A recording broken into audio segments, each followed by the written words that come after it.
Hello and welcome to the Warhammer Meta Chasers. This is your weekly live tournament rundown show covering the biggest and best events happening all around the world. My name is Paul, your host. I'm joined by Adam Camilleri. G'day, everybody. And Dustin Henshaw. I'm trying to unblur myself. Aren't we all? Isn't that just like commentary right now? It's just life. It's just life. That's what the problem with Bigfoot is. He's just an out of focus animal running around the wilderness, and we can't do anything about it. It's very frustrating.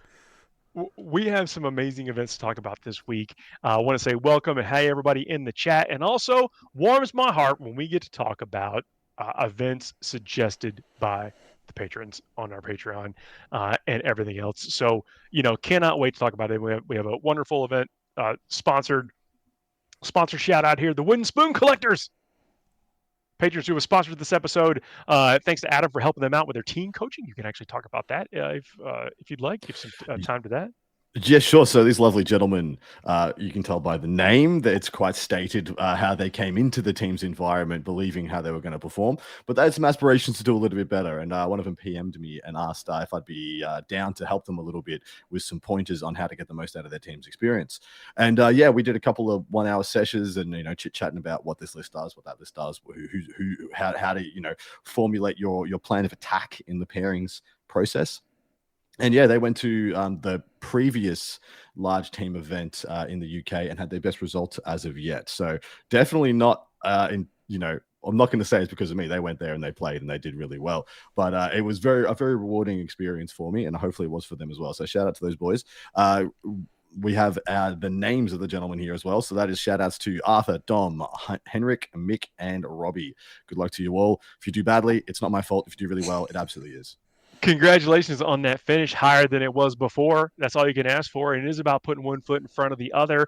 Information like this show helps, and also getting information from folks who have done it before. And like everyone on this panel is like team veterans. Is one of the it's an incredible fun way to play, and we're going to be showcasing a lot of team events in this particular broadcast. Indeed, we have 4 of them. Dustin playing in one of them. Oh yeah, this weekend, playing in the Can Hammer team tournaments. We also have the international team tournament over in the UK, and it just always surprises me that nobody took that name before they did. You got to think, is that already somebody already get that? Somebody like, let's check. Oh, there's no website. Maybe there is. Yeah. I guess that's mine. To me, I love it so much, and it's a fantastic event, a huge team event, always held in the UK, sometimes twice a year. But to me, I always have a little joke that it's the World Series of baseball equivalent. They do get some international representation, so this is tongue in cheek, and I do love everything that Zach and his team does. But yeah, definitely has World Series vibes. Look, I think there's a team in Canada for the World Series. Is there? Yeah, Toronto Blue Jays, right? Well, I mean, not for a while, but yeah. Oh, I'm sorry, was it? For a while. Anyway, I'm just going to stick to Warhammer for the rest of the show. To be fair, we did do it back to back. Like Toronto did actually win World Series back to back. This was the 1990s, Warhammer. But at least for 80% of the show, I'll tell you that. Chat, welcome in. Nurgle Mac, great to see you. Dorian KR, hope you all are doing all right. Let us know if you are going to any of these events in the chat. If you feel like calling your shot. As you mentioned, first event we're going to be talking about is the Sprint ITT. Then we're going to talk about the Can Hammer Team Tournament, the Grand Tournament in Malarusa, and the Battle for Salvation Teams. I believe that's up in New York. So let's jump into the first one here. The Spring ITT from Birmingham, England, 370 players and 75 teams of 5 competing over 6 rounds. We've talked about this before. A 5-player tournament is way different than an 8-player tournament in teams. Is that going to play out in what we see in the faction standings here? Dustin, what are we going to see there? For this one, we're going to be seeing the Imperial Super Faction. There are 1 Imperial Agent, 6 Sisters of Battle, 33 Custodes, 12 Admech, 22 Astra Militarum, 8 Grey Knights, and 12 Imperial Knights. Space Marines are 16 Adeptus Astartes, 9 Dark Angels, 2 Space Wolves, 15 Blood Angels, 2 Black Templars, and 3 Death Watch. Chaos are 17 Chaos Space Marines, 2 T-Suns, 8 Death Guard, 13 World Leaders, 13 Emperor's Children, 22 Demons, and 21 Chaos Knights. Wow, that's a high demon number. That's a high demon. I feel like that's a high demon number. That is a very high demon number. Xenos, there's 29 Necrons, 21 Orcs, 12 Tau, and 14 Votan. Hive Mind, there's 18 Tyranids. I like that. And 9 Gs to their call. Wow. Eldari, there's 6 Drukhari and 27 Eldari, meaning the faction podium is technically the total of starters at 49. But with pure factions, we're looking at Custodes topping off with 33, Necrons 29, Eldari 27, then Astra Militarum and Demons at 22, and Orcs behind them at 21. It's a beautiful thing. And as we've seen recently with the beautiful internal balance of our 40k meta, it's very, very rare we see a faction get over the halfway point now. It used to be that we in metas gone by, we would see at times 80% of, teams, 90% of teams taking a certain faction. In 5-player teams, especially, as the teams get smaller, you see more, so you see less distribution, you see more, kind of zoning in, narrowing. It seems like it's those singles event list that have some DNA carry forward into the 5-player team event. Yeah, 100%. Absolutely. Especially in 5-player teams, it's a perfectly serviceable idea to take 5 good, solid, well-rounded singles lists. A lot of the time, if I was going to a 5-player team, I'd want like 2 to 3 of just the whatever the best faction is in the game on their best list, and then I'd want 1 or 2 skewed like either shields or things that like a Plague Legion or an Awakened Dynasty that just can't really be bullied, and just block up their best stuff and then straight shoot your guys through the heart. In single Imperial Agent, whoever you are, you're a Chad, just straight up. Well done. But Adeptus Custodes having the most representation here by a little bit, by 4 over the Necrons, and then 2 from Necrons down to Eldari, and then 5, a little bit of a cliff there from Eldari down to Astra Militarum and Demons. And it's actually interesting to see the Astra Militarum numbers be actually a little bit light for the UK at the moment. I just am of the belief that UK TC boards are extremely good for Astra Militarum in all their shapes and forms. I'm always a little bit surprised when I don't see Astra Militarum, kind of topping the numbers. Maybe that's just all the players that play Astra Militarum going to this are playing it, because there's only 22 of them in the area. Exactly. In the entire world, this is international, right? So this is what knowing your meta is kind of about, is that in an event like this, that people are be gearing up for those things they expect to see, and you might zig and everyone else zag. Maybe we got some of that effect as well. Imperial Agents, played against a list recently that had 50 Deathwatch Marines in it, and it was brutal. And if you're not expecting it, it's going to put up 20s. Absolutely. And they can really surprise and impress. And in teams events, if you want, you can just play Imperial Agents as your pseudo second Marine army. In fact, if you really wanted to, you could take Grey Knights, Astartes, and Imperial Agents and have 3 kind of pseudo, all working off the same thing, same metrics. What's y'all's take on the demons here? There's this very high demon number. The reason I mentioned that is because we know there's a list out there that uses both Chaos-based Marines and demons. So you can't duplicate factions throughout the members of the team. So, what is so compelling, do y'all think, about the full demons list? So there is options within demons to, of course, you're alluding to Shadow Legion, of course. There are options inside demons to dodge that. Very good in teams. Plague Legion is very good in teams. Remember that I talked about the Awakened Dynasty, those kind of defender stopper lists. That is one. Absolutely. You could play that instead of trying to take your Shadow Legion. I've actually done a Demons detachment breakdown for one of the following events when Demons placed a little bit higher on the podium. And I was surprised to see how many Shadow Legions there were there. So in my heart, I'm like, cool, if you have a Chaos Space Marine player, you can play Plague Legion, or you can play Demonic Incursion, which is still totally serviceable, especially with some of the better data sheets you have available to you now, which have been revamped recently.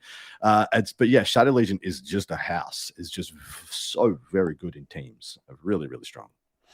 Well, I do want to mention and give a shout out to Orcs having 21 and making our top 5 podium here, because after the DACA changes came through, I would not have been surprised if there was a lull in the Orc numbers for some time, as in people went back to the drawing board, took a month off Orcs as their main, as they tried to reevaluate where they're at, with DACA being reduced in efficacy, whether they went back to tactical, Warhorde, anything in the middle. I was really excited to see, but I'm also just really happy to see them in strong numbers right here. Orcs are still orcs. If you have a fully painted orc army, you're going to want to use it. Exactly right. All right. But we're going to talk about a team, right? We got the Wooden Spoon Collectors to talk about. Indeed. So one of the perks, of course, of being a patron and of sponsoring the show is we are going to be doing their team breakdown for this beautiful ITT. Starting off from the top, we have Custodes, Lions of the Emperor, one of the 33 in attendance, 2 Blade Champs, 2 Alaris Shield Captains, of course, with the good enhancements, and 1 Dawn Eagle Shield Captain, also with the good enhancements, because their enhancements are busted. Single unit of 4 Custody Guard, 2 Alaris, 2x5 Wardens, 4 Prosecutors, 2x3 Venatari, and Karia Draxus to go with the Custody Guard. I like this package. I think this is a decent little list, especially having the double rapid ingress option with the Venatari, like you rapid ingress your Alaris and Shield Captain and Alaris armor, and then also dunk down 3 Venatari on the same turn in your rapid ingress step, which I think is very, very good in teams for flipping a flank or trying to pressure somebody off their primary. Next up, we have a Warhorde of Orcs. So this is one of the places people are going with their Orcs with the changes. Beast Boss, 2 War Bosses, War Boss in Mega Armor, Zodrog, 2x10 Beast Snagger Boys, 3 Trucks, 6 Breaker Boys, 22, 11, and 11 Gretchen, 2 Kill Rigs, awesome, 5 Mega Knobs, 10 Knobs, and 2x5 Storm Boys. Just a very good, well-rounded bit of killy, bit of durability there. Blood Angels, Angelic Inheritors. I believe this is literally Jack Harpster's list from LVO. 2 jump pack captains, Dante, Combi Weapon Lieutenant, and a Tech Marine. It's got the Sanguinaur, 5 Devastators Marines with las cannons, 5 Intercessors, 6 Inceptors, 3x3 Sanguinary Guard, 5 Scouts, a Storm Speeder Hammer Strike, and 2 Vindicators. Really well rounded. Proven efficiency. Exactly. Why right. not take it? It's a proven list. Don't mess with it too much. World is up next with Berserker Warband, Angron, Master of Executions, Lord Invocatus, 10 Jackals, 2x10 Zerkers, 2x3 8-bound, 6 Exalted 8-bound, 8 Goremongers, a Forge Fiend, and 2 Spawn. He's getting a bit ahead of the meta there with the Forge Fiend, which I think are going to be seen in a lot of World is lists moving forward with the Codex. And then lastly, we have Adeptus Sororitas Hallowed Martyrs, 2 Canonesses, a Jump Back Canoness, and Morven Vile, 2 Immolators, 3 Castigators, 2x10 Dominions, an Exorcist, 3 Paragons, and 2x5 Seraphim. So that is their pseudo guard list. Triple Castigator, double Immolator, and an Exorcist. So 6 premium tanks plus Morven and the Paragons being just an absolute house. So it actually, you can tell they've put quite a bit of thought into the structure of this. Quite infantry heavy with the World Eaters and the Orcs.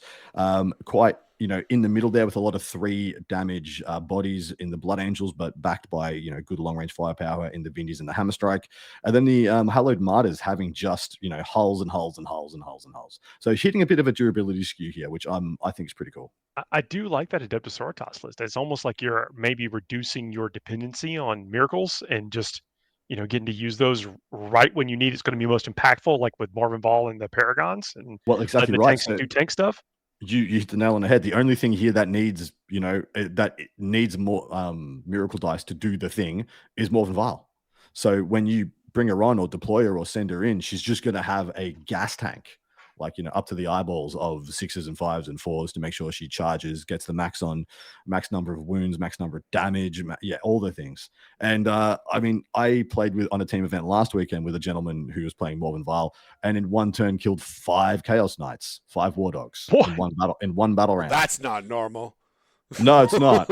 It's not normal, but possible apparently. Apparently, yeah. That's really cool to hear. It's like half the opponent's army. Just see you later, alligator. One unit just accounted for half your army. Shot 2 dead, charged another 1 dead. Shot when shot, as in like when you get shot, you get to shoot back, and then overwatched another one. And just like okay, overwatching one. Oh my god! But the full rerolls can do that. Everything in the kitchen sink. Now we got to pick a winner here. In the team events, we don't pick a team we think will win, although it will obviously be the Wooden Spoon Collectors that will win it. We pick a faction that we think is going to get the highest battle points, and sometimes that doesn't mean that their team is winning. They could be. So, go on. I've got a little bit of connection issues right now, boys, but I have a suggestion for what to do here instead of our usual picks. Okay, hear it. Let's hear it. If you're willing. Don't disconnect while you're completely. saying it. We each pick one of them. I'm already in. Huh? We each pick one of the Wooden Spoon Collectors to put our name to. Sounds good to me. Whichever one. Blood Angels. Yeah. I mean, Paul should just get the Blood Angels, I think. That's fair. Paul just gets the Blood Angels. That's fair. That is fair. All right. What would you like, Dusty? I like all of these. I think I will do the World Eaters. Not bad choice. I'm tossing up. So the World Is was one of the ones I was picking. I'm tossing up between the Sisters. I know their Orc player has had some struggles, but has been doing really well. I'm going to go the Custodies. Nice. Well, Yeah. Arthur, Dom, Henrik, Mick, and Robbie, good luck this weekend. Take some heads, get some points, and sass each other on our behalf because you are our champions. Oh yes, you are our champions. So please sass each other. Yeah. We need to get some dice made. So we do. We absolutely do. These out some of these hot rollers. We could do that for sure. Next event we're going to talk about is the Can Hammer Team Tournament. That is in Ottawa, Ontario, Canada. Are those two separate places? What? Ottawa's the capital of Ontario. What? Ontario is the province. Am I? Ottawa is the capital of Canada. That one. Yeah. But it's the yeah. Who? 192 players, 24 teams of 8 competing over 5 rounds. Let's see if that changes that faction pack for some of these teams. What are we going to see there? So for the Imperial Super Faction, there are 1 Sisters of Battle, 12 Custodes, 2 Admech, 12 Astra Militarum, 4 Grey Knights, and 13 Imperial Knights. Space Marines, there's 8 Adepts Astartes, 1 Dark Angel, 2 Space Fools, 5 Blood Angels, and 1 Black Templar. That's not a lot of Astartes. It's not. Chaos, there's 8 Chaos Space Marines, 2 T-Suns, 11 Death Guard, 12 World Eaters, 6 Emperor's Children, 11 Demons, and 8 Chaos Knights. Xenos, there's 11 Necrons, 10 Orcs, 7 Tau, 8 Votan. Hive Mind, there's 6 Tyranids, and 9 Genestealer Cult. Up there in GSC Nation. You got dang right. There's Eldari, there's 4 Drukhari, and 11 Eldari, meaning the faction podium is still technically Astartes topping off with 17. But then Imperial Knights at 13. Custodes, Astra Militarum, World Eaters at 12 after that. Death Guard, Demons, Necrons, Eldari tied with 11. Orcs with 10. And then GSC with 9. Wow. Hell yeah. What an interesting spread. Dustin, I'm going to lay down my first please explain. Imperial Knights, 13. What's going on? We like Imperial Knights up here. We actually this have is like a lot the of second time we've seen Imperial Knights be super high. They are starting to rise in popularity, and mostly because people are starting to delve really deep into the agents of the Imperium, and trying to get a lot of juice out of that book. Yeah. And, yeah. Actually, we have an Imperial Knights player on our team too, and normally, like when Knights players send me a list, I'm like, yeah, whatever, man. Like it's Knights, I get it. But each one was like, okay, well, I could take these agents or these agents or these agents. Like, oh my god, there's actually choices. Like this is crazy. Yeah, I had to dodge. Usually, I played Grey Knights at a team event last weekend, and usually I'm quite okay or medium to confident into Imperial Knights. But I played against an Imperial Knight player who teched for Eldari, and he took anti-psyker. He took anti-psyker keyword stuff like a Calexis, Caria Drax. So did ours. Greyfax and stuff like that. And I was like, this actually completely changes the makeup of the match. And I no longer feel confident playing into this. Yeah. And that's just something they get to do. They get to tech for their predator. Like they get to tech for the things that they want to, go in and beat up. And that's not something you can out say of the agents book you're talking about. Like yeah, correct. Yeah, you get to take your, your say 1,600 points of Imperial Knights, be that a bunch of armagers, be that a Canis Rex and a Mysterious Guard and Atropos or something like that, and then your armagers, and then you get to slap in a 400 point package of whatever you are either afraid of or you want to beat better. Exactly. And it's really, really powerful that they get to do that, and they're kind of the only one that does that as efficiently as like this 400 comes out, this 400 comes in, this 400 comes out, this 400 comes in. Other armies have to go a lot deeper, swapping out mainline characters, swapping out enhancements, swapping out changing detachments to do similar things. It's true. Like I've been finding a lot of Imperial Knights lists, like when I'm looking at them, preparing, getting my matrix ready for them, like I'm actually I'm not gonna say not as confident, but I'm a little more weary of them now because of the different combos they can bring in there and the way that their armies can play. It's not as linear as it normally was without the agents. Now, the other one is World Eaters. World Eaters being, very high on the podium is not unusual, but in teams events, it's not always very likely. Is there anything going on with the missions you guys have picked or that you're going to be playing that you think gives agency to World Eaters? Or what terrain are you playing on? Are you playing on WTC where they got a bit better at the staging opportunities? We are playing on WTC for sure, yeah. And there's so a little bit better familiar. I will say that the missions for like this tournament definitely favors some World Eaters too. Nice. All right, we have the Gene Stealer Colts detachment breakdown. Dustin, hand pass. All you. So for Biocycling Brood Surge, which appears to be just the most popular one, at least around here, because everybody loves the close combat. Like I've always felt like GSC is the close combat faction, right? So it's the same reason for the World Eaters being a little bit better, right? It's exactly the same. This is the merely pressure build rather than being the ranged pressure build, say, of the Host of Ascension. Well, this is the only problem with this one. It has a couple bad matchups, but it is a differential list. Like if you get the right matchup, it will run it over. So it's great for teams. Absolutely great for teams. 2 Hosts of Ascension, you can tell what those lists are. It's the Neophyte Hordes. Like that's the list for it. 1 Outlander Claw, 1 Xenocree Congregation, which you'd like to see, and 1 Final Day. Oh, what a genius brought that list. I don't know. I don't know which guy that was. Who did that? Who wants to have NIDS and GSC together? Who wants to do that? So I had a coin flip when I was doing these, Dustin, because of course I was just opening lists. I wasn't looking at names, and then I did the stats, and I'm like, it's a coin flip whether you're the Outlander or Final Day. I was like, is he the Outlander? Is he the Final Day? Let's find out. And Final Day. Explain Xenocrete to me. So they got a little bit more of the resurgent points, I believe. 2 more points, yeah. Well, as long as you take that enhancement, but if you don't, then why are you taking that attachment? Why are you taking it? What else does that one do? What does it offer in teams? That's the one that really enhances all the Acolytes, Metamorphs, and Neophytes, mostly the Acolytes, so they can get fairly easy access to reroll hits, but the main thing is they have advance and shoot, advance and charge, which is the only way in GSC to get that is that attachment. Okay. Yeah. Which is aggressive acolytes rather than trading acolytes is what I usually see. Is it's both going out to because you have more resurgent points, so they're aggressive and then you trade. They also have their really good close combat strat of just 1 CP and you get +1 attack, +1 weapon skill. So now you're hitting on 2s with an extra attack. You're hazardous now, but you're GSC, you don't care. Yeah, you got more. They'll come back. Yeah, exactly. Yeah, exactly right.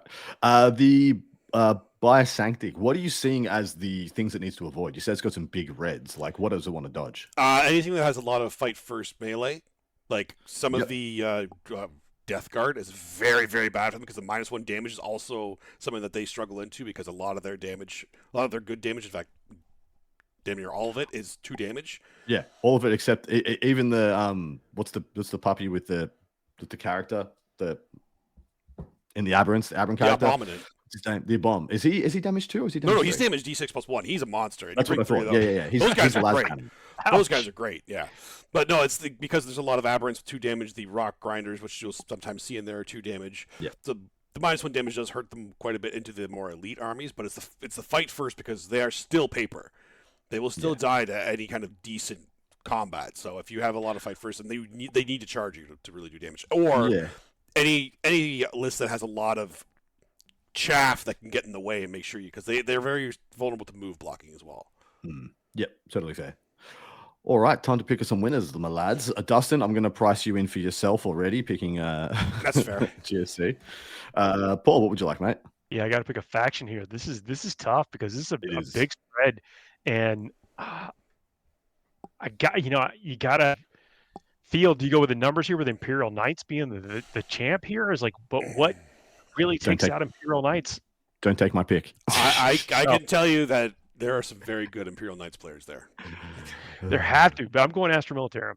There are also some very good Astra Militarum players there. I was looking at what John Winter Russell's rocking up with his Astra Mil. He's going to be very strong, very hard to beat. I'm going Nick Jag on our team too. Like there's already 2 there, and there's a lot. I'm maining Imperial Knights for the foreseeable future, so I'm going to my default. I'm changing my default, by the way, boys. You changing your default? Okay, all right. We have an official. Wait, we need a policy. We do need a policy. Yeah. No, I don't know if we could just let this happen. Well, okay, no, it is. It's the first of the month. Right. I think that's okay to do it the first of the month. You know what? No. But it's mid-quarter. I'm okay to earn this. Okay. If when any one of us has played 2 events back to back with a faction, you can change your default to that faction. Oh, that works. That works. Fair. Yeah, that's fair. After I've played 2 events with knights, I can ditch. I want to get some kind of blessing of the chat involved as well. We need that too. Chat needs to bless this. That's true. Yeah, that's right. But that says great criteria. A general thumbs up from the chat and a couple of back-to-back events with another army. Yeah. That works. Next up, we have the Spanish GT event. Mullarusa from Mullarusa, Spain. Just wait until you see one of these numbers. One of these numbers is going to blow your brains off. Blow your brains off. Well, let's jump into it. 324 players, 54 teams of 6, competing over 5 rounds. So for the Imperial Superfaction, there are 2 Sisters of Battle, 40 Custodes. There it is. Didn't have to wait long. 40 Custodes. And 54 teams. This is probably the highest. It's the highest non-Astartes, total that we have seen, percentile-wise in like percentage-wise, in like a stone cold year, like at least. Oh my God. 14 teams out of 54 didn't take Custodes. Like.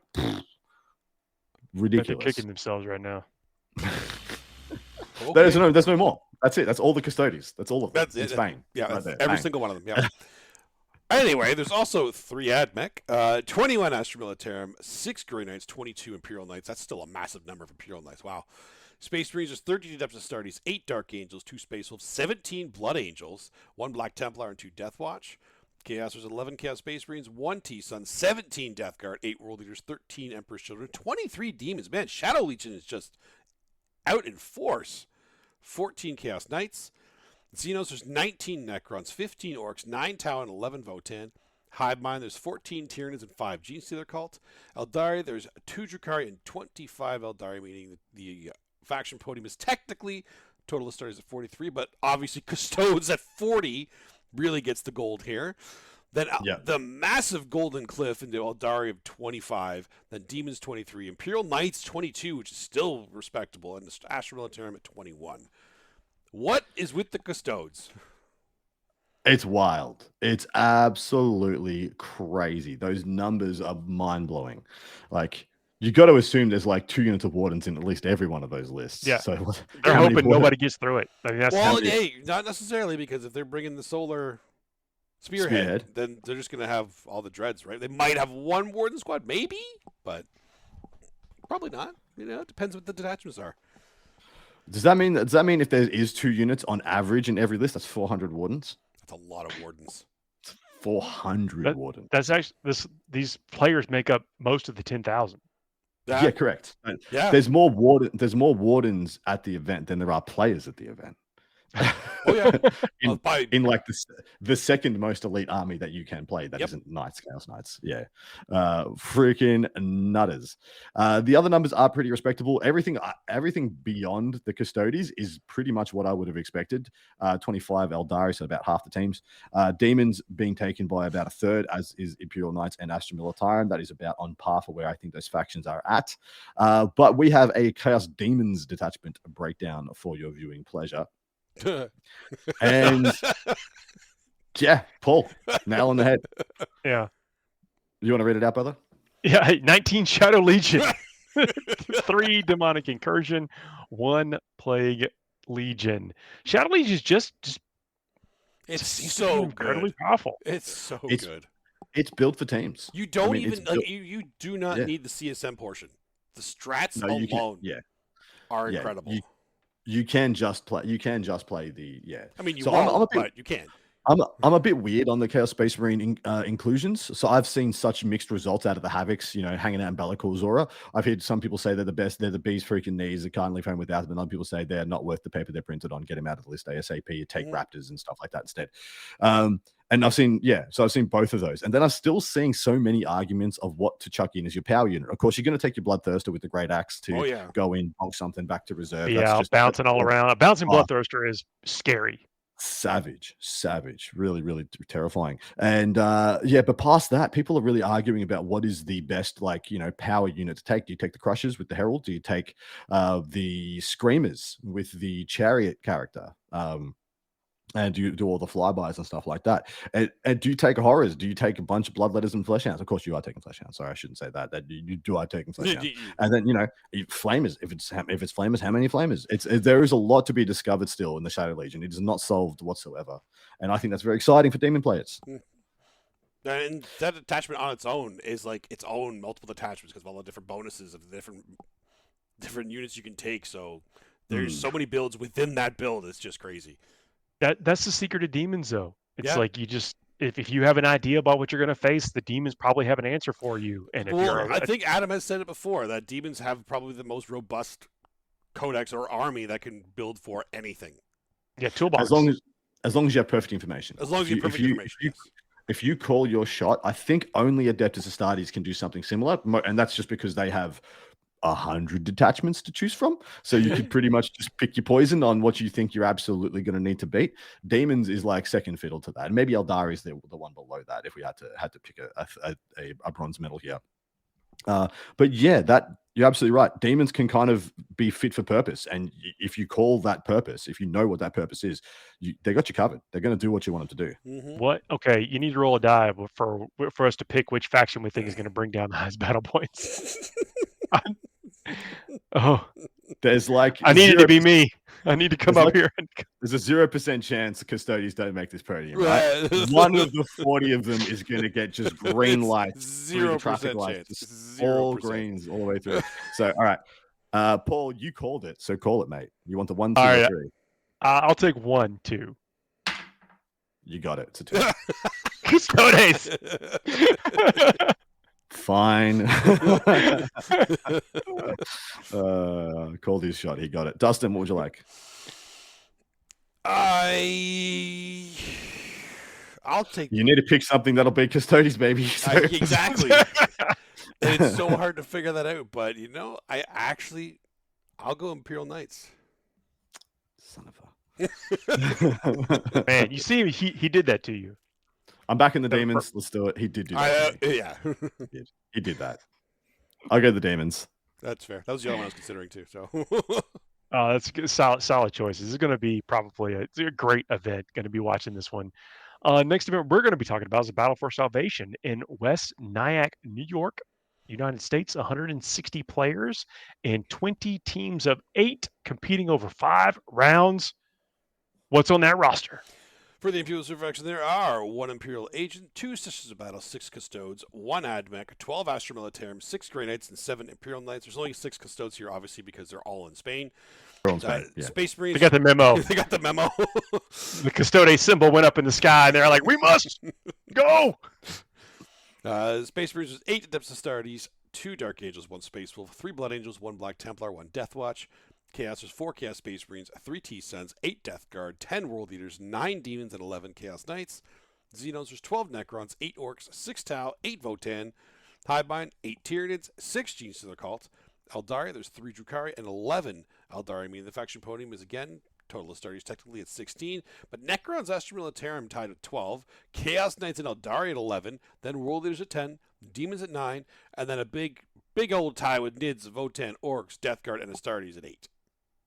This is what you get when you get 8-player teams, pretty much. Yeah. You just get a much more even distribution of faction selection, because you must find your 4th, 5th, 6th, 7th, 8th list and what's worth taking. What's in your you start to have conversations too about okay, we know this is hot out there right now. What beats that? And then what is our secret sauce we can take to help beat those lists? And so it kind of force distributes more diversity into those 8 packs, I think. Yeah, absolutely right. Interesting distribution of Adeptus Astartes. So I wanted to highlight this now because I forgot to do it in the first one, where Blood Angels was just one list behind Vanilla Astartes.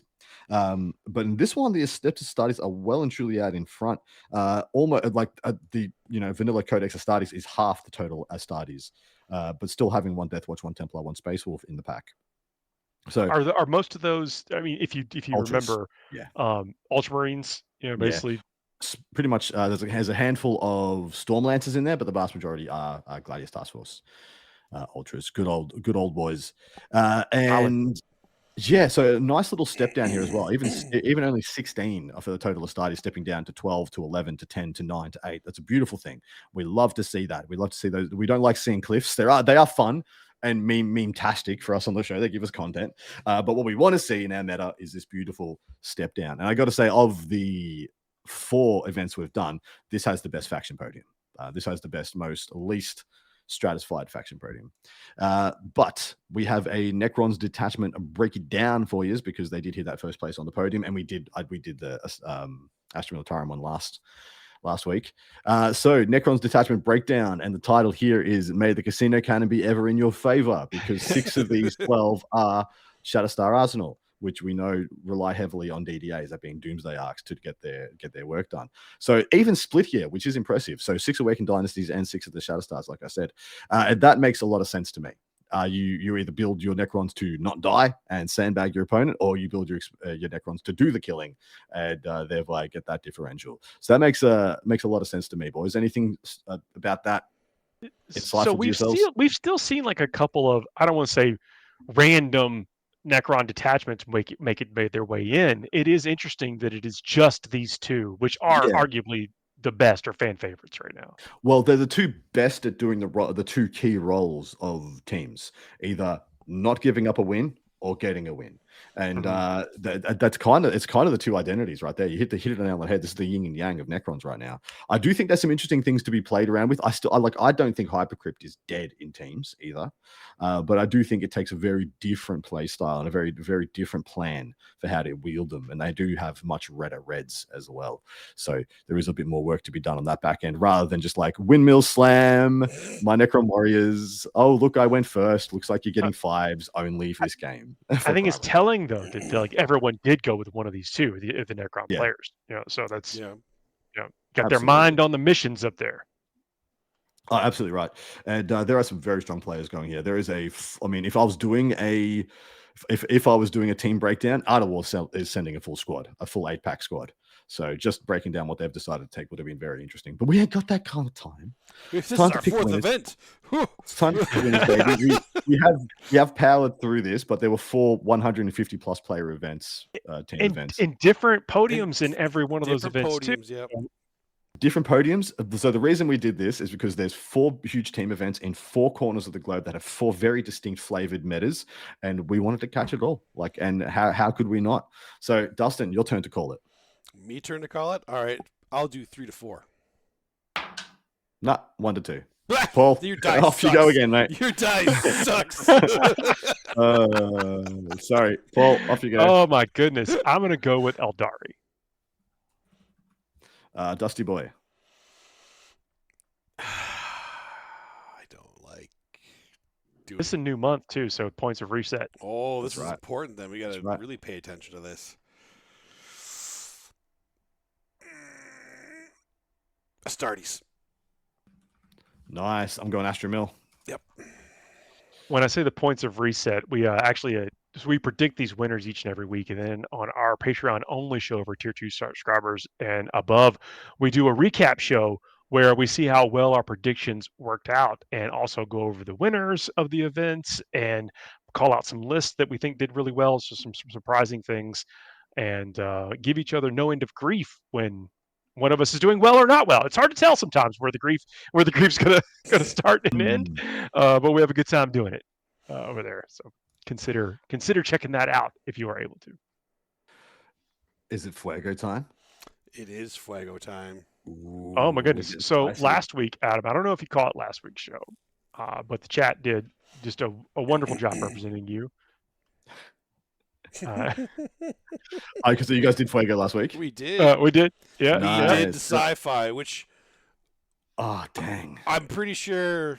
Yeah, once you hear the winner, you'd be like, "Yeah, fine, like, yes." It's one of those like we looked at. I was even looking at it. Just okay. I'm pretty sure I know which one of these is going to win, so I don't feel as bad about it. You'd probably be upset about some of the things that happen along the way, but I think the winner you're happy. Did about. Empire win? Yes.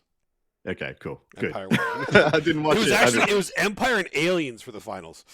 That is correct. Empire vs Aliens 2. Yes. The only one I thought from a modern era that could have gone deep is Dune. Dune 1 could have gone pretty deep. Dune wasn't in it.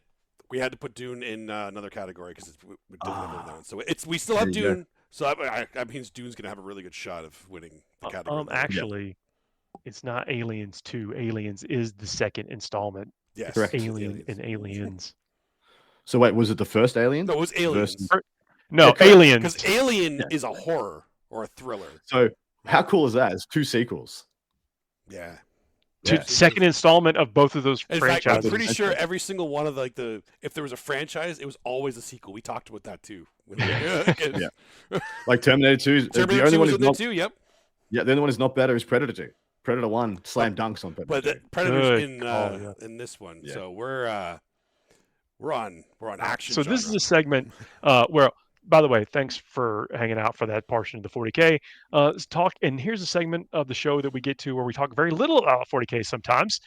This is a segment we call the Flagrant Repeater, where we put up a clock, we fire up a topic, and give our hottest takes on what that topic may be. We've been going through a series of things here where we are ranking the best films of all time in their respective genre to eventually narrow it down to a battle royal of the various genres and their top films. And how the things get seated in the brackets has been incredibly difficult and heart-wrenching. Heart-wrenching. Sometimes there are some movies that don't make it past round one when they should. Feelings get hurt. Feelings get hurt. Yeah. But And this series of things we've been doing has kind of been spawned by a patron giving us some suggestions on what they'd like to see in the Fuego, and it's kind of taken on a life of its own. And once we've done this topic, we will never return to this topic again unless demanded by the patrons. I know I'm mentioning the Patreon a lot, but that's just one way to support the show. It definitely takes a whole lot of work to put this together, and that is one way to say thanks, what's up, and let us know that you enjoy it. Some other ways, though, hit that like, share, and subscribe stuff. If you made it this far, leave a comment telling us what you think should have won last week and what you think might win this week. Now let's get to it. Let's get to it. So last week we did the science fiction genre, which Empire Strikes Back won, and it was not close throughout their run, but it's not too surprising.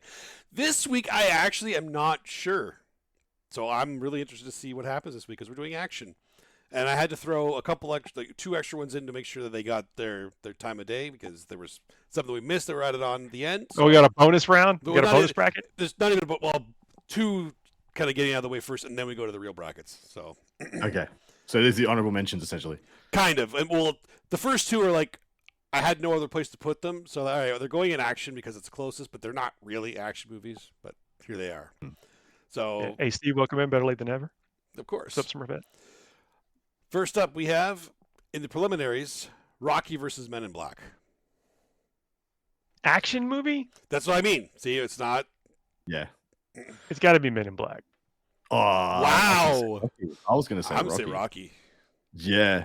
I mean, one of them is kind of a tongue-in-cheek, pseudo sci-fi adventure.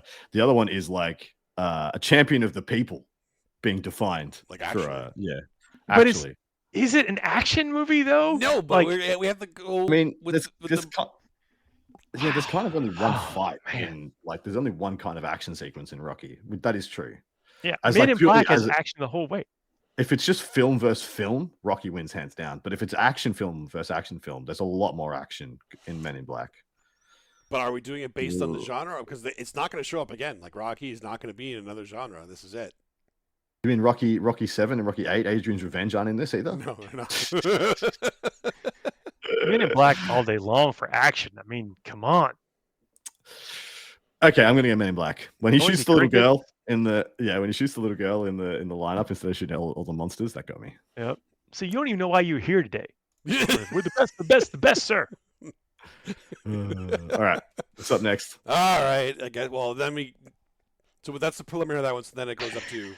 Yeah. So Dustin had a preference in that last one. I did. But it's Predator versus the previous winner. Did I it really matter? I don't care Yeah. who the previous Did winner it was. really matter? Doesn't matter to me. Like, It is Predator, hands You're down. gonna have to pry Predator out of my cold dead hands. Oh, yeah. boys. Ain't got This time to guy's bleed. well in the distance. Yeah. So it's obviously Predator. 3-0. Like no contest. Hands down. Okay, and the next preliminary. Enter the Dragon versus Unforgiven. Ooh, Enter the Dragon is fantastic. I'm actually gonna. It is, but Unforgiven is. I mean, the Unforgiven was so unexpected how good it was. Mm. Like, any of y'all don't want to get shot, better run out the back. It was like, was it the best Clint Eastwood film? It's up there. Fistful of Dollars is pretty damn good too. I don't know. I'm gonna go. Gene Hackman's in it. I'm going Bruce. I'm going Enter the Dragon. What'd you say, Paul? As a Gene Hackman was in Unforgiven. No, I mean for which one you're voting for? Oh, Unforgiven, I think is the. Yeah. But it's hard to go up against Enter the Dragon that actually helped almost like launch. I think I genre. have to go with Enter the Dragon too. Yeah, it really did launch a genre. Who was the basketball player that was in it? It was a Kareem Abdul-Jabbar. Yeah, dude, that was what a scene. Yeah, when he kicks, Bruce in the chest, and it's like Size from of his his nose whole to his freaking torso. navel. Yeah, so good. Chat saying Unforgiven. Unforgiven, because that's the answer.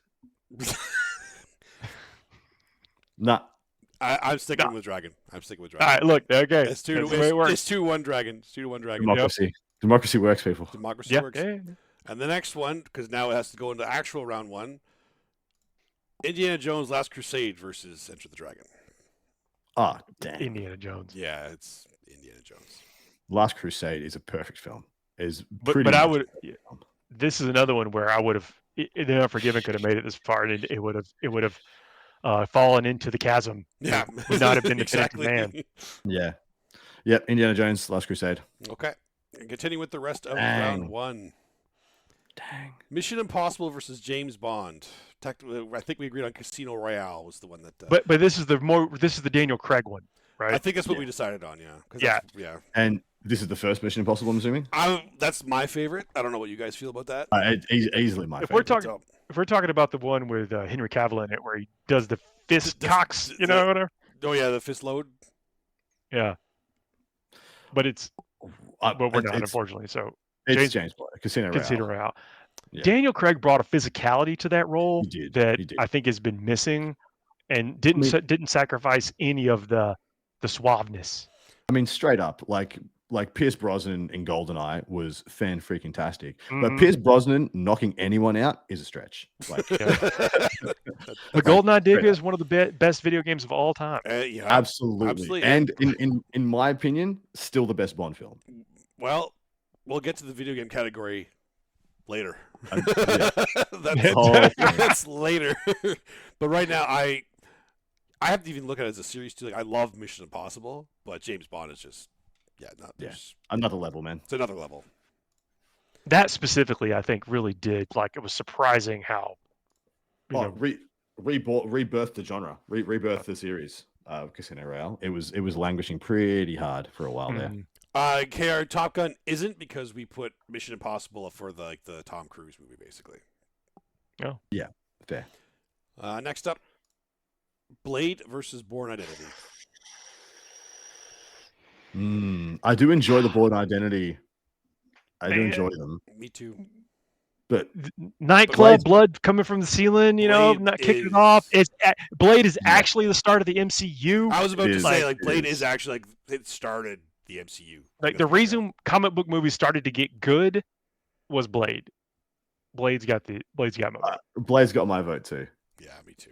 The sheer 90s of it as well. The only thing more 90s or more like early 2000s than Blade is The Matrix. That's it. Yeah. That's the only thing that can get more like early 2000s. I did think Bourne would at least get one vote, but they're good movies. They are good. They are good. But see, that's the thing, right? The Bourne movies are like good, happy to watch, not excited about. If that makes sense. Like, I liked them more than I thought I was going to like it, because I think when they first came out, I don't know that I was like hip to Matt Damon. Mm-hmm. That's fair.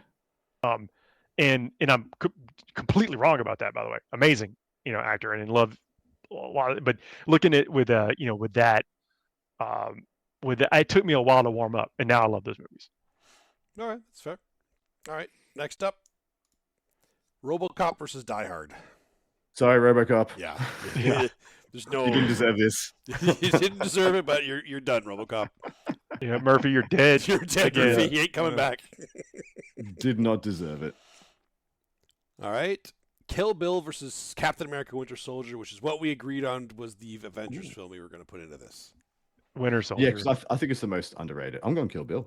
I adore Kill I love Kill Bill, but Winter Soldier has this drama of a spy movie and the hero moments of comic books. Yeah. And it's got great actors in it. Captain America Winter Soldier is still my favorite Marvel movie. Like, it's fantastic. It's my favorite Marvel movie as well. I'm still going Kill Bill. The score, the acting, the plot, it's fan-freaking-tastic. The action is superb. All the legs getting chopped off in the the dance floor the Crazy scene. 88. Crazy 88, baby. Crazy 88, yeah. The characters. It's a comic book. It is. Like that is true. It's more of a comic book than the freaking MCU movie it's up against. So how they got all that ridiculousness through the censors essentially is they had to make it look like it could not possibly be real. Be real. Yeah, had to make it go to 11 on the absurdity. And so it was, that's why the blood fountains and everything else. I love the movie. I love the fact it plays well into the sequel as a sequel, but you need both movies to get the full story. And I think Winter Soldier is more contained right there. Yeah. Okay. So 2-1 Winter Soldier. You hurt me, boys. You hurt me. Well, you can come back and kill us all with your sword revenge in true Kill Bill fashion. My Hanzo Steel. Yeah. Hanzo Steel. Is Sam Jackson in both of those? Is Sam Jackson in Kill Bill? What? No, he's not. He's not in Kill Bill. I don't think so. He's in most of Tarantino's works, though, just not Kill Bill. Yeah. You made me thinking about There's a. Oh yeah, he is in most of them. That's true. I don't like this one. Lethal Weapon versus Mad Max. Well, you know where my vote is. Well, he's in both, right? I know. It doesn't matter. Mad Max. Yeah, it is. It's definitely got to be Mad Max. Dude, Mad Max was filmed like within rock throwing distance of my house. I'm lying. It's like within 10 kilometers of my house. Yeah, but that's still like close. You could walk there if you needed to, I guess. Absolutely awesome. Mad freaking Max. I never loved the Lethal Weapon films. Really? They were good. I loved them. Yeah, I never loved them. Yeah, they're very 80s, I think. They are very 80s. Right? Or like early 90s. And I hate to say this, but I'm pretty sure that we're probably older than Murtaugh was in the films right now. No, because he retires when he's like 50? 50? Wait, maybe some of us are older than Murtaugh. 50, Paul? Oh.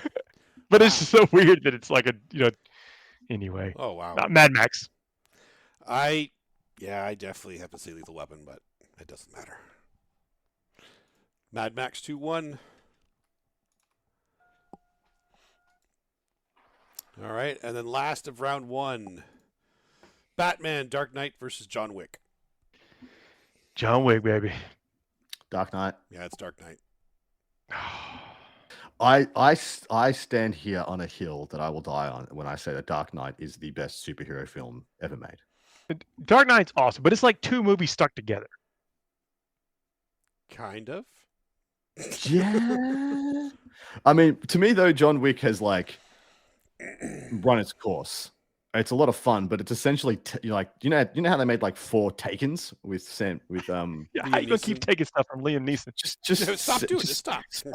Stop. It's the same. It's the same movie. It's not. Yeah. Dark Knight. There's so much nuance in John Wick. The lore is expanding in every film. What lore? The assassins are more assassinated than you thought they were? All right, we're gonna have a watch party coming up soon. No, it's kind of dumb how more expanded it gets. It's actually I actually find it absurdist and silly how deep this little. I haven't watched past the first. Yeah, and look, Batman is a superhero movie. John Wick is just pure action. I do think the Dark Knight is kind of like too. By the way, I love the Dark Knight. By the I'm way, so but I feel like surprised. I'm so surprised in you, Paul. Yeah, I me thought you'd too, be. actually. I thought you'd be all in on on this this. hill with me. You didn't even Because think This about is the Dark Knight. definitive. It was just John Wick for you immediately. John This Wick is the awesome. definitive Joker. This is the best portrayal of the Joker we've ever had. I don't Like, disagree with that. Oh yeah. Do not disagree with that. Okay, well, 2-1. 2-1. Yeah. Also, look, the votes are votes. Yep. John Wick didn't deserve that either, but that's... No, he did not. Did not deserve that. Over there with Okay. RoboCop in the We Wish It Was Different. Yes. All right. Now we go into. This is what makes the bracket so difficult, is Yes. because Yeah. like a different seating, and these are different conversations. Yeah. Okay. Next up, we have Predator versus James Bond. Predator. See you, James. Yeah, it's Yeah. This is just Predator. Got a license to get eaten get by a gold. space monster. License to get gold, James Bond. And that was Casino Royale specifically. yes. Right? Yeah. No chance. There's no chance. chance. Predator. I mean, you could put any of the James Bond films up Tell against me a Predator. Bond that would beat Predator, Adam. I would stand here and tell you about the good things and how awesome GoldenEye is, and I would still pick Predator. There you go. But I would at least say something about GoldenEye before I pick Predator. Okay, you have said something about GoldenEye and then pick Predator. Good job. We did it. Done. We got it. Tick, We did tick it. box. Checked. All right. Blade versus Die Hard. Sorry, Blade. There's no way you're thinking about this, Paul. Really? Oh, I guess you're a Marvel Blade versus Die. So yeah, it's got to be Die Hard. Die Hard, unfortunately, is the better movie. Yeah. So much easier in round 2, boys. It's wild. Yeah, it's because we've chosen our hills. We've all just chosen have. our hills already. I think we have chosen the hills, which might get harder. Oh, it does. Round 3 gets hard. Is harder than Yes. round 1. All right, But next round up, 2 is easier than round 1. Indiana Jones: Last Crusade versus Captain America: Winter Soldier. Indy for me. Is Indiana Jones. Freaking love. Last Crusade is just a perfect film. The rat scene in the catacombs under Vienna. Everything about that film is a masterpiece. Yeah. It's 3. Wow. 3-0. Yeah. Avengers got wrecked. Indiana Jones coming out. It's gonna get harder in the next round, guys. It's gonna get a lot harder. I already see. It's getting a lot harder. It's gonna get rough. All right. Last of the quarterfinals: Mad Max versus Dark Knight. Yeah. How good is the movie now?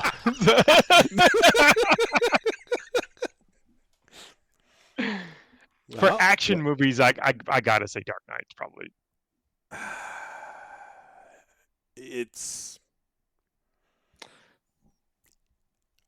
I'm gonna let Adam. I know my answer, Adam, so I'm gonna wait for you. Do I vote with my heart and my people, or which is just the better film? Because Dark Knight is the better film. But Mad Max, the original, was made with $50,000. So Wow, really? Okay. It's like apples and oranges. Really? So yeah, it's Dark Knight. You went Dark Knight. Wow. I did. I cannot believe it. Mad Max getting 3-0'd. Yep.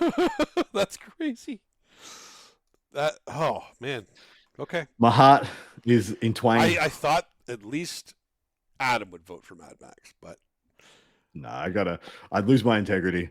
wow. I don't know where it would go. So yeah, I guess we would talk about the original Mad Maxes, but would the newer Mad Maxes be in contention if they were in the bracket? Oh, sorry, I lied. It was $350,000. That's like 7 I mean, that's still not a lot of money, like for comparatively, right, especially not for the impact it has had, on everybody. Dark Knight was 185 million. Just to put that in context, but and that's US dollars. But would any of the newer Mad Maxes, like the Fury Road and Fury Road. What is it? Which the Hemsworth one? Furiosa. Yeah, Furiosa. What? Look, like Fury Road would have gone deep in this, I believe. Fury Road is excellent. Well, I mean, you could consider the Mad Max, whichever one you want. No, would it have beaten Dark Knight? No. I don't even know. So I'm First not Mad going Max to waste my time. It's awesome. Yeah, but that's the question. Would either one of those in this particular situation would they have stacked up against the Dark Knight? I don't think. Yeah, so. I don't think so. Like you put the best Mad Max against it, I still don't think it. But This is where it gets hard, boys. This is where it gets really hard. First up, Predator versus Die Hard in the semifinals. I wanted this to be the final. I wanted this to be last. It's Die Hard. It's Predator. No! Can't be last, Dustin. Can't be last. Why would you do that to me? Oh. All right, we're both going to sell out. Let's sell our cases. All right. Sell your cases, chat. Sell your cases too. I want to see what chat thinks too. We're getting a lot of Predator so far. Oh, no, Die Hard too. Predator is the best creature feature of all time. Whoa. You do not even see the monster until the last 10 minutes. The best creature feature? You don't know what's going on. You don't know head from tails, but the ride is so good. You just see all these horrible things happen. Dudes, strung up and skinned, and all these incredible bits and pieces while these dudes are getting chased through the jungle. These absolute peak humanity dudes, like these absolute machismo. Big at the time too, Jesse the Body Ventura, Arnold Schwarzenegger. Absolutely. Yeah. Carl Weathers. Yep. Absolute juggernauts. And they made one film, and it has been a phenomenon ever since. Even though no film has come close to how good the everybody quotes Die Hard. What are you saying? You ain't got time to bleed? You're not going to quote you and I know that we are. Sorry, all us here, the chat, and everyone here, we know that. But you can say that out there on the street, and it's not. They'll recognize Nakatomi Plaza before they recognize that. I'm not saying that's criteria for a better movie, but I'm saying stuck in there like an Alabama tick. I could go on. All right, Dustin. I love both of these movies to death, and if they were both on, I would just turn on. I would buy a second TV so I could watch them both at the same time. So this could not be harder, but it's Predator. Oh, I'm not mad. I'm not mad at the choice. I totally thought you were going to go Die Hard. Wow. Okay. It's Predator. I know exactly right. If you had picked Die Hard, I couldn't be mad either. I could not honestly be mad. I'm mad that I had to make the decision, but I'm not. Yeah. You keep putting yourself in that position, buddy. I started thinking right away. You should. Okay, for this next one, Dustin, you say the thing and tell us immediately your pick. Okay. Okay, well, it is Indiana Jones Last Crusade versus Dark Knight. Dark Knight. I'm not happy about it. I am not happy about it. It's got to be Indiana Jones, though. I mean, because of just the sheer thrill ride of that movie. Like, you actually do feel the tension. You feel the moment in every step of the way. That chat's divided, too. The fact that I had to do that quickly, I will probably regret it. But I know my pick. I'm not happy. You do? With it. Okay. I'm not happy. I'm not happy either way. But it's Indy. It's. I'm not Indiana upset. Jones. I am not upset. Even the opening scene where you see where he got the scar and the whip, and you belong in a museum. So I am not upset at all. It is the. Probably, I mean, I'm making a lot of hot takes here, but on my soapbox. But as an action adventure film, I think it's unrivaled. Well, we're gonna see if it is in a second. Yeah. Well, no. If you add the adventure element into the action, the adventure element, I think it's unrivaled. As for the journey you go on with Indy through the whole shebang, the betrayals, the finding his father, the blimp, everything about that movie is ticket. It's just perfect. It is so good. I'm not mad. I'm mad that I had to choose between those two, and I'm not mad about who won at all. But that brings us to the finals: Predator versus Indiana Jones: Last Crusade. What do you think, Indiana Chad? Jones. Wow, Paul didn't even think about it. Indiana Jones. Say, Paul? Indiana Jones. I'm going Predator, and I hate voting against Predator. I'm sticking to my guns. I called it Predator all the way, baby. I'm not going against Predator. And Dustin in the middle once again. I hate both of you. Me and Paul have when me and Paul agree, it's usually clean sweep. And yeah, it's true. This is perfect though. This is for the content, right? Oh, and we are not doing this to be contraire. But this is who we are. Oh my god! How am I supposed to decide between these two? Just know there will be a future round where you know Where what, Paul? you could take out one of these later. It's like the chat is firmly on Predator. wow. We have 1 for Indy. And we have 4 for Predator. That's crazy. just for action, and they do get kicked off to the races pretty quick in Predator. They do. But I just think that scene for scene, Indiana Jones is all action. I was going to say my only difference is that there's not enough corniness in Indy, which is an interesting thing to say. Like there's no stick around, the with the knife. There's no ain't got time to bleed. There's none of my delicious corniness of what I want from an action film. I want one-liners. I want but I also want the grandeur and the suspense and the action sequences. And so that's for me why Predator's like the perfect action film. But Indy is so spectacular. Punch. It's got Sean freaking Connery. It's got such a perfect punch cast. A lot. You got the Holy Grail. You got the spiritual aspect. You got the guy he chose poorly. Yes. Yeah. Right at the end there. Oh my God! This is got the backdrop of World War II. This is the hardest one I've ever had to do in this series. It's okay. Indiana Jones. I have to. I have to. It's done. I respect committed your to record. I respect your decision. I have to. I mean, not that much. No, I know you don't respect that much. It's gonna sting. He has to go his whole day. You started his weekend off. Burn. Yeah. It's midday for me. I got to live the rest of my day out. Now you got to think about that. That Predator didn't make it. Predator didn't win. Oh, man. Oh well, there it is. Another brutal bracket in the books. That is it for this week. If you made it this far, please help us out by hitting those subscribe and like buttons and the bells and the comments and that kind of stuff. It means so much to us. Thanks for hanging out. Thanks for being a part of this Fuego and helping us, crown winners for the best movies of all time. We'll see you all next week, everybody. Take care. See you next time.